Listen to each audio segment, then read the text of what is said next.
அவங்கெல்லாம் அறியணும், அவங்கெல்லாம் கேள்விப்படணும். என்ன கேள்விப்படணும்?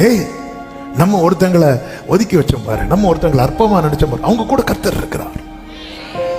கேள்விப்படணும். அப்ப இன்னொருத்தங்க கேள்விப்படணும்னா நம்ம வாழ்க்கையில சில காரியங்கள் நடந்தே ஆகணும். அதுதான் என்ன?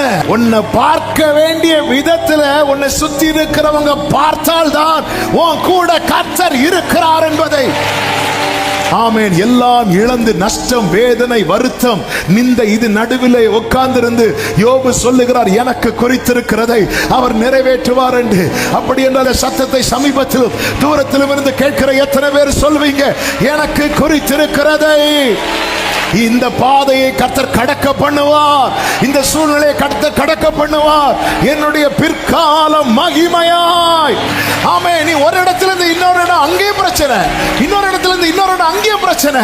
உன் பிற்காலம் எப்படி இருக்கும் தெரியுமா? ஒடுக்கம் இல்லாத விசாலத்திலே.